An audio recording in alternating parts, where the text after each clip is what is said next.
Hi, my name is Vivek Ranadive. I'm 57 years old, and today is the 23rd of September 2015, and I am in beautiful Sacramento, California, with my friend and partner Vlade Divac. I'm the owner and chairman of the Sacramento Kings, and the legendary Mr. Divac is the general manager and vice president of basketball and franchise operations for the Sacramento Kings. My name is Vlade Divac. I'm 47 years old. Today is September 23rd, 2015, and we are in Sacramento, California. Uh, I'm here with my friend Vivek Ranadive, also owner of Sacramento Kings, and somebody who gave me opportunity to be a general manager of Sacramento Kings, the team that I used to play, the team that retired my jersey, and gave me opportunity to come back in one of the favorite cities that I lived. So, Vladi, you and I are both immigrants, and by the way, I know there's a lot of talk about immigrants nowadays. So, just for the record, I am a legal immigrant. How about you? I am also legal since 1999. Okay. So we've talked about this before, but was there a point in your life that now that you look back and you say that was a defining moment in my life? That's what made me who I am today. Yes, I would say when I grew up in a small town of Serbia named Prijepolje, I loved sports. I played a lot of different sports. And watching on TV basketball, my national team back then, that was 1978.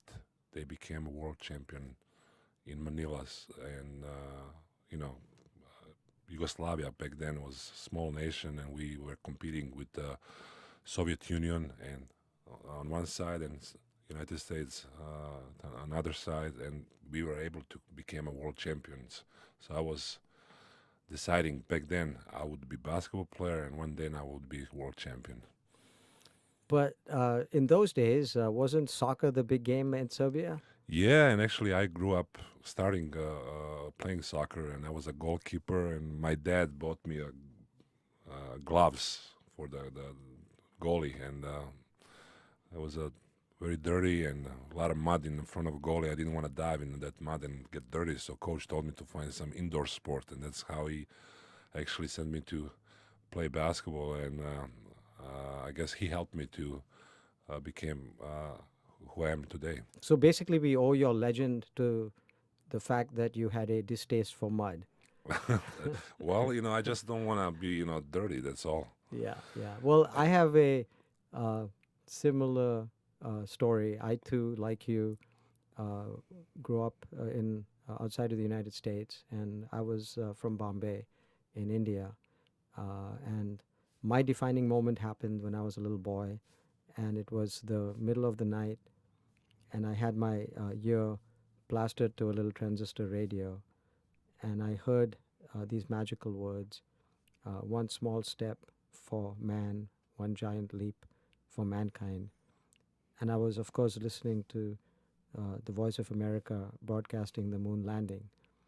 It was then that I thought to myself, wow, who are these people that were able to take a man, put him in a box, and send him 250,000 miles away to land on a rock flawlessly for the first time?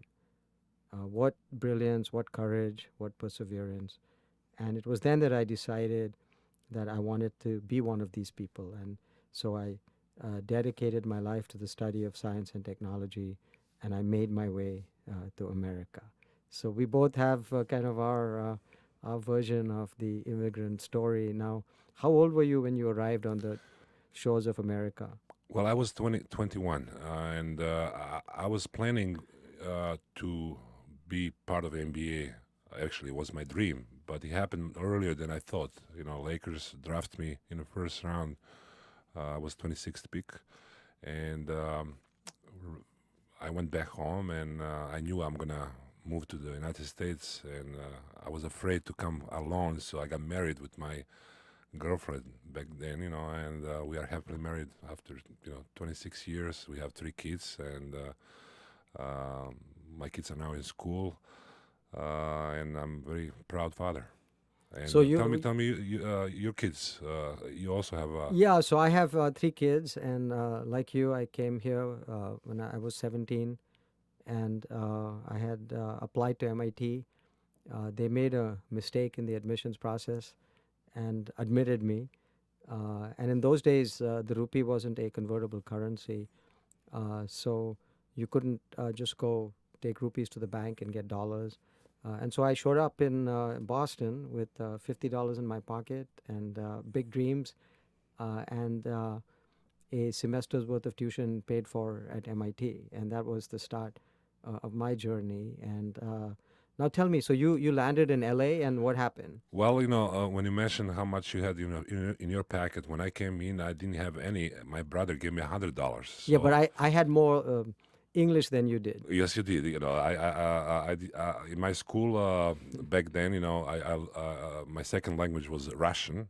So when I came here, I just knew to say hi and bye. Obviously, basketball, and I landed in So Los three Angeles. words: hi, bye, basketball. Exactly. So I improve a lot And what since about give then. me the ball? No, I was a more passer, Okay. so I didn't ask for a ball. Anyway, the legend of basketball, NBA basketball, Jerry West, who was the GM, The logo. the logo man, yeah, he was waiting at the airport in Los Angeles, and Wait, so you had Jerry West. He was your chauffeur. He picked you up at the airport. yes, and we didn't speak too much because obviously I didn't speak English back then, but seeing Jerry, I had to, punch myself and realize that it's not dream, it's happening. And then later on, I saw Magic Johnson and James Worthy and Kareem Abdul-Jabbar. So it was like unbelievable to realize that I'm going to be their teammates. And I had just chance to watch them on TV, even not live, but because back then NBA didn't televise the games in overseas, only like delay games. So I was very happy to be part of it. Now, what was the biggest shock when you came? You didn't speak any English. You didn't have a whole lot more money than I did. And you had basically a few books and some clothes. Yeah, I was at 2 bags full of books and the clothes, and it was me and my wife. We were kids, 21 years old, and we came from communist country to the, one of the biggest city in the world, Los Angeles, and we tried to adapt. My biggest shock it was going to the stores and see one product in different ways. Back in Belgrade in that time, you have a chocolate. It's one chocolate. In stores in LA, you had all kinds of chocolates. You had a whole section of just of chocolate. Exactly. So I Yes. was very amazed. With that ability to choose what you want to do. Now, when I came to Boston, and Bombay was a big city too, so it was less of a culture shock. Now, of course, they drove on the wrong side of the road, so crossing the street was a bit of a problem.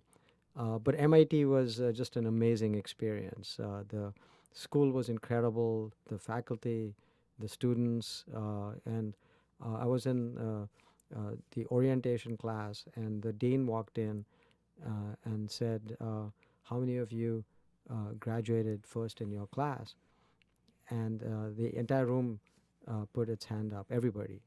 And then the dean said, well, of course, you realize that after 4 years, only one person will be able to put their hand up. So it was welcome to MIT. There's some very, very smart people here. And you had your own version of it because you were the best player in Serbia. And then you walked to the Lakers, into the Lakers practice facility, and you're surrounded by the legends. Exactly, and but also very good people that really took care of me in terms of teaching me the style of the game we played, ability to learn language, the new culture. So that was fun and exciting years for me, for my wife, and the entire family. What was the highlight of your career? My highlight of my career would be playing in Olympic Games for my national team. And I have to tell you the story when And how did you guys do? we won the silver medal. We lost against the Dream Team in 1996. Even I played in 88 also, but 96 was special because there was a moment where I really was very happy that I was part of it. In Olympic Village, you have a restaurant where all athletes from different countries, different sports are coming to eat, and then a lot of noises are there. But in one point, it was very silent, and we realized the one person was coming in. It was a champ, Muhammad Ali. So we all pay respect for the real champ. And it was even today I got goosebumps when I remember that moment.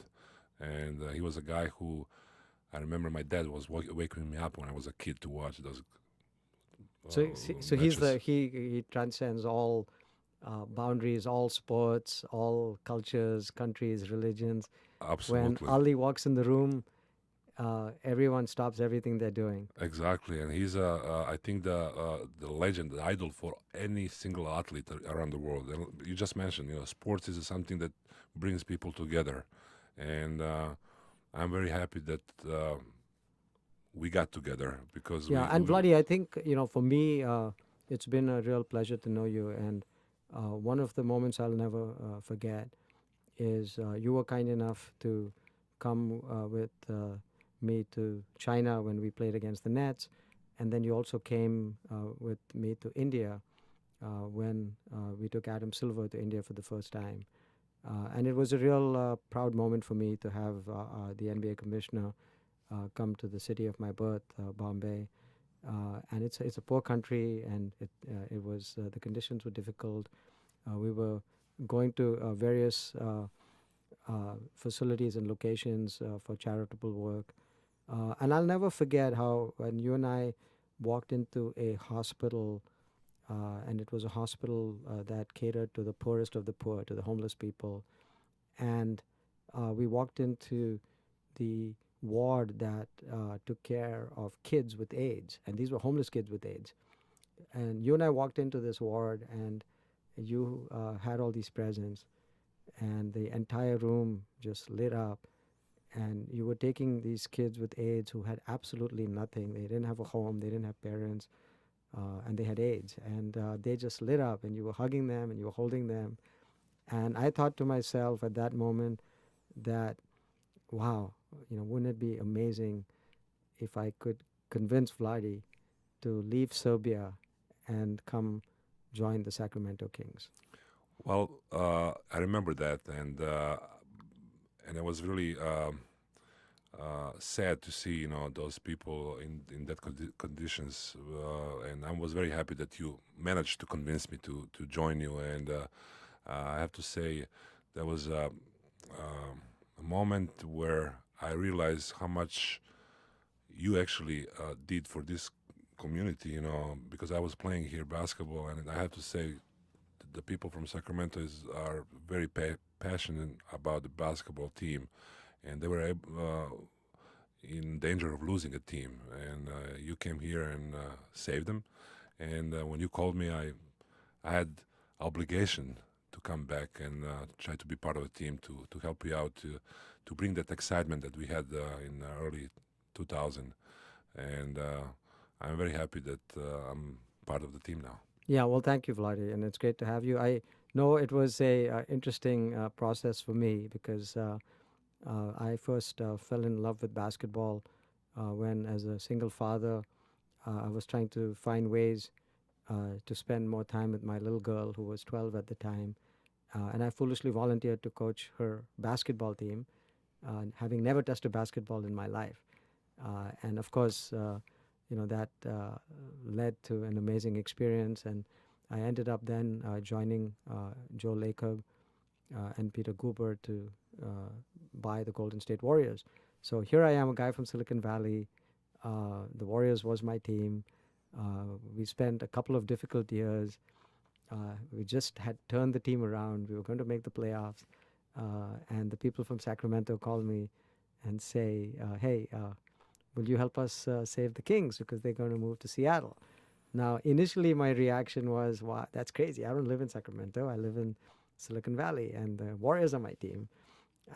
And of course, Mayor Kevin Johnson is very persuasive, and he kept calling me. And I also looked at Twitter, and the incredible fans of Sacramento had launched a campaign on Twitter to save the team. So at some point, uh, it just clicked that I had come to this great state of California with nothing, and everything I had, I owed to the state of California and to this country.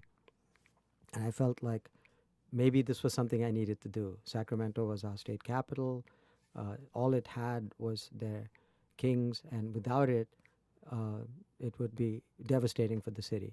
So I decided, okay, maybe this is what I'm meant to do. I'm meant to do everything I can to help keep the Kings, build a new arena, help revitalize the city, and return the team, keep the team with the people that the team really belongs to, and that is the great city of Sacramento and the great fans of the Sacramento Kings. And so it's a special honor and privilege for me that one of the greatest Kings of all time is now captaining the team. So it's great to have you, Vladi. Well, thank you, and thank you for the opportunity. I think we did a good job in this summer, and it's going to be exciting season.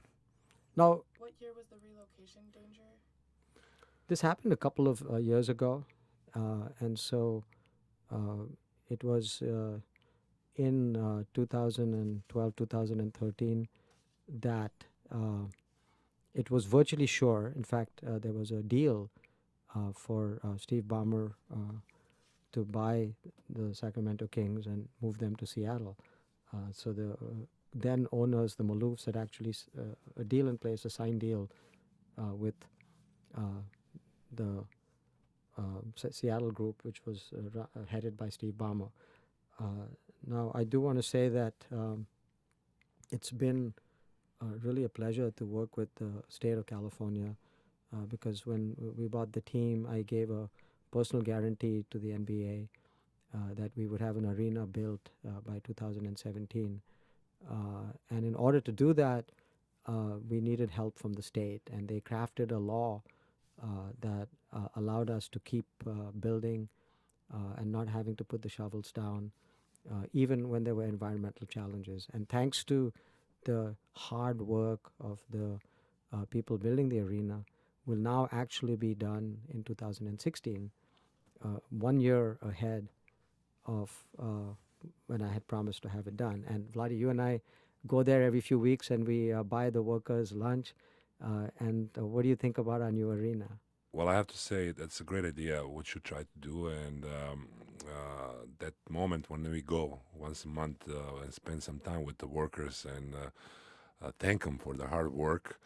And when I came here, that was a ground zero, and here we are, 6 months later. We have a roof on top of the building, and it looks exciting. It looks just like you told me when we were in India. That's gonna be the the best arena in the world. Yeah, I call it the WBA, the world's best arena. Exactly. I modestly call it that. And it's gonna be great to be to have office there Yeah. and to have practice there and watch games, watch concerts, do whatever you want to do around the arena. Doko is a new place where people's gonna come and just spend time in downtown. Yeah, we call it the Downtown Commons. And so, Yeah. do you like the name Doko? I I know. love it. I love it. Yeah. It's a short. It's Yeah. the point where people can come Yeah. and spend time together. I had the experience with the previous team that I played in Charlotte. They had the problem also with the new arena, and unfortunately, the team left for New Orleans because they didn't have a arena. Now they have a new arena in downtown, and I went back after 10 years. It's totally new city, different, new jobs. People are Well, I believe that we're entering a new era, and I call this Civilization 3.0. Civilization 1.0 was the start of modern civilization. It was driven by the agrarian revolution, and people were farmers, shopkeepers, carpenters. And then with the industrial revolution, we saw Civilization 2.0, where it was the age of the corporation, and it was all about efficiency. And now we're entering an era where the world's largest bookseller has no bookstores, and the world's largest taxi company owns no cars, and so it's a whole different era. It's an era of extreme service, and the city of the era, the city 3.0, is what we're trying to create here in Sacramento. So with 1.0, cities were a place for people to live, and then with 2.0, cities became a place for people to work, and people started living in the suburbs. And our kids are urbanites, and they're the residents of this new era. And cities are going to be places for people to live, to work, to play, and in the old days they built cathedrals, and now we're going to build arenas, and the arena becomes that 21st century communal fireplace. So I'm very, very excited that you and I are going down this path where we're helping revitalize Sacramento. We've created 12,000 jobs. The city is booming. Real estate prices are shooting through the roof. And there's a vibrancy in the city that wasn't there. And you and I have always said that it's bigger than basketball. And, we see that with our own eyes every single day. Exactly. Basketball is just a tool to bring people together, and that's what we try to do. Yeah, yeah. Now, Vladi, let me ask you a little bit about basketball. Sure. So you, in your career, just tell me what that was like. Like, you were always winning a lot of games every season. Well, since I started playing basketball when I was 13, I played in a team that was a junior champion of former Yugoslavia. Then I played for Partizan, champion of Yugoslavia. They played for Yugoslavian national team since 1985, and my last year was 2002. And every single tournament, I came back home with the medal, either bronze, silver, or gold. And I'm happy to say 2002 was the gold world champion, and we beat USA in Indianapolis. So it was a special moment for me. And who was the coach of that team? I can't mention that. It was a George Karl, Okay. current coach. So George Karl has a chance to redeem himself now. Well, it was funny when I came to join his staff. I told him, Coach, don't worry, we are now on the same team, so he should be okay. But yes, I played for three teams in the NBA: Lakers, Charlotte Hornets, and Sacramento Kings. And I don't know exactly the years, but I would say from 16 years that I used to play in NBA, at least 13 I won 50 plus games, and made maybe 2 years I didn't make a playoffs. So it was exciting to be on those teams. And we've already had those 2 years where we didn't make the playoffs. Well, I've had the team for 2 years and we didn't make the playoffs. So just for the record, we've already had those 2 years. I like that. I think we should really have high expectations, because that's the only way you can improve, if you aim high and try to develop every day. Try to be better in basketball, in school, in family, whatever you do, try to do. Yeah, and I know that, better. Vladi, one of the things you and I talked a lot about is the way that I approach the Kings is similar to how I approached my life in the technology world, where we have a mission statement, and our mission is to I build, love your mission yeah, statement. it's to build a winning franchise that enhances the lives of those it touches and makes the world a better place. Exactly. And we get all our players and our coaches and everybody to embrace and accept that mission. We have a set of values. We have a culture of exceptionalism. We have integrity. We have openness. We have hard work. And then we have fun. And I know that a lot of what you've been doing over the last few months, in addition to making some great trades, is restoring that set of values. And so tell me, how do you feel it's going so far? Well, it feels great. I mean, it was a long summer, and you've been calling me every day, asking how many days we have left the train camp, and I have to say it's 4 now. Actually, I call you 3 times a day and say, how many more days? But How many more one time days?" just to find out how many days. Yes. And exciting. I think the team is finally complete, and they are practicing hard. I never saw any team that I used to play that players coming to work 2 weeks before the training camp starts, and our guys exactly what they're doing. Try to build the chemistry in the locker room and work hard and be ready for the training camp. So I expect fun year for us, for our fans, for our players. Yeah, I could see the excitement build, and I of course get to follow them on Instagram, and I know that you had them go to the UFC gym and work out with the famous Uriah Favors. Today, So, today they came back from fire department oh, you sent them to the station. fire station Yep, today. they have fun with our fire department. I think it's great for our players to see other side of the life and be part of the community and share those values with everybody in Sacramento.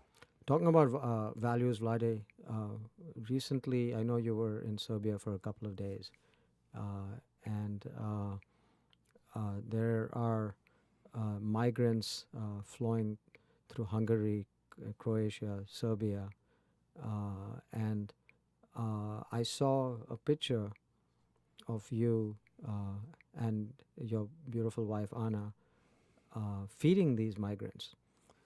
Tell me what you were up to over there. Well, I have to tell you, when we came back, when I retired, we came back to Serbia, and we realized a lot of things changed because my country went through the very terrible civil war in '90s while I was playing here, and we decided to have our foundation help the kids from the war zones. And I have to say, NBA helped me to put the camp first time in Treviso for all those kids in the war zones, and we call that Basketball Without Borders. And now that program runs all over the world, and I'm so proud of that program that we started a long time ago. And we had the refugees from that civil war, and we tried to help them find the places, and we helped almost 2,000 families to find the home. And recently we have something not new for us because we had experience, but new migrants from Syria and Middle East try to find their better life, I would say, just like me and you. You from India, I'm from Serbia. We came here and find a better life in the United States. Those people try to find a better future for their kids, and they just stop in Belgrade to wait for the next day to go to the Western Europe. And Anna would meet me, and our friends from Foundation brought water, food, and something that we can help them at least for that day to make them easier transport. Now, I saw this fascinating picture of Vlade where uh, there was you, and you're a Christian, I think, right? Yeah, Orthodox Christian. Yeah. Orthodox Christian. And then I saw people in different clothes, and it looked like you had like a rabbi with you, and you had all these people in different clothes, and they looked to be of different religions. So was I seeing that correctly? Yeah, I mean, Serbia is a multicultural, multi-religion country, and I brought everybody together to send a strong message that this is not about color, race, religion. It's about humanity to help those people in need. I think that was a God testing us, who we are in that particular moment. And yes, I brought Catholic priest, Orthodox Christian priest, rabbi, imam of Muslim religion. So we all get together and send a strong message that we should all be together. So you got all these guys together, and now you have a Hindu asking you the story. Yeah, yeah, Vivekovic. that's right. Yeah, that's my Serbian name, in case you didn't know. Yes, it was a very sad moment, but that's very important in life to look behind your back, and if you can help, help. So, Vladi, I didn't want to ask you this, but since you are a basketball legend, and Shaq is one of my partners in the Kings, you've played against a lot of players. So, how does Shaq rank among all the, just give me some color on what it was like to guard this guy. Well, if you ask me how was to guard him, I would say he was the most difficult player to guard because of his size, of his the way he played. It was just very, very difficult. I would say I would rank him number one of big guys. So he was like the most dominant ever. Absolutely, absolutely. I felt like he could score anytime he wants. So uh, I think he was a very dominant player. Yeah. And I know that you also played during the time of Michael Jordan. Yeah, I played with against Michael Jordan, but I also played with another legend. He was my teammate, Magic Johnson, and we played um, 91 when Michael won his first title. It was against us in the finals. I would say Michael was somebody that very talented and physically very dominant against everybody else. Now, I remember he would jump, in the middle of the paint, and we all jumped at the same time. We all went down, and he was still in air, scoring. So that gives him a lot of advantage on us. but I heard that you put a Serbian move on him. You heard from referees, right? I heard that there was like a little Serbian strategy at play. Well, the only way you could stop Michael is try to do something which is not fair play, but you try to win. So one time he would drive to the middle of the paint and jump, and I would jump in the same time, and I would grab his jersey on a side that the referee couldn't see it and pull him down, and he missed that shot, and he was complaining about that to referee, and he tried to make his point and asked me, he said, Vlade, tell him, that you pull me down. And I just told him, I don't speak English, So he was very mad on my... Well, what did he say when you said no English? Well, he said, well, when you talk about dollars, you understand that in the contract. So Yeah.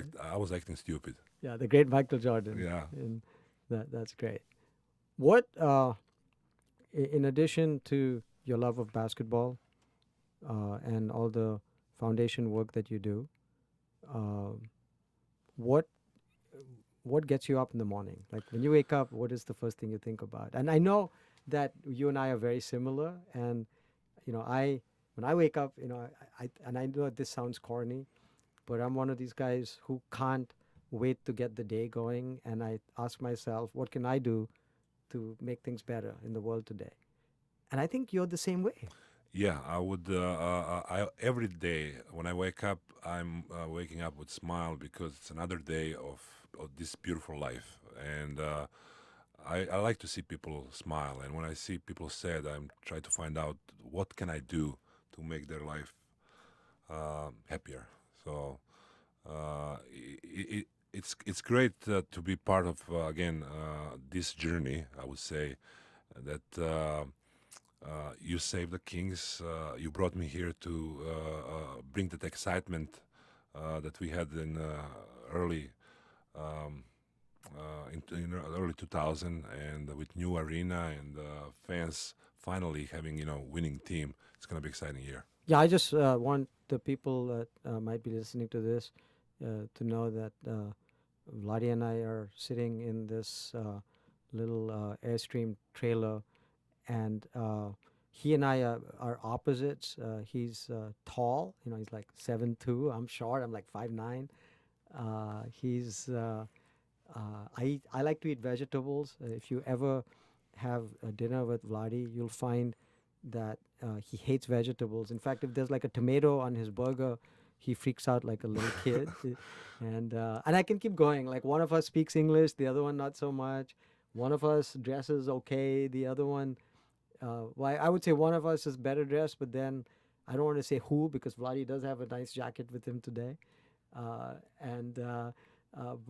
it's just been an amazing privilege and a treat to work with this legend.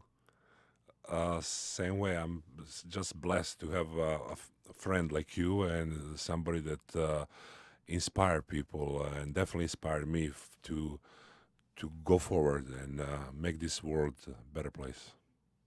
Are there any last things you'd like to say? Vladi? Well, Thank you for the opportunity to tell our story. Yeah, I think it's a privilege and honor to be here with Vlade, and we're building the next great American city in Sacramento. So I'd like to invite everybody to see what we're doing there. The world's first indoor-outdoor arena. Um, the city. Well, you can tell how smart arena is, how it's gonna recognize everybody. Yeah, Uh, when we started building the arena, I my uh, instructions were that it had to be iconic, and people started saying, "Well, what does that mean?" And if you kind of do a pyramid shape with your hands, then that that's the Transamerica Pyramid, and that's iconic. And if you do like curly finger with using your fingers do a curly shape, that's the Sydney Opera Opera. House. That's iconic. And so now, when you do this with your hands, you cup them.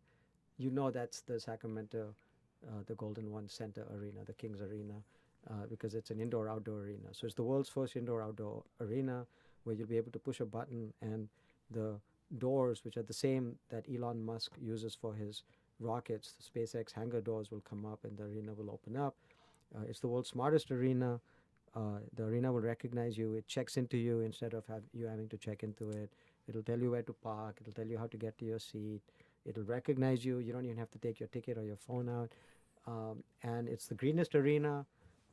It's surrounded by solar panels. The food is going to be all locally sourced because Sacramento is the birthplace of the Farm to Fork movement. And it's the smartest building. There's more smarts built into that building than any other building. And it was rated one of the top 10 buildings in the world, the only one in North America. So we are very, very excited to be able to share this with the world's best arena with the world's best fans. And Vladi, I'm looking forward to a year from now sitting there with you cheering our Kings on. Next year is gonna be excitement. Go Kings. Go Kings.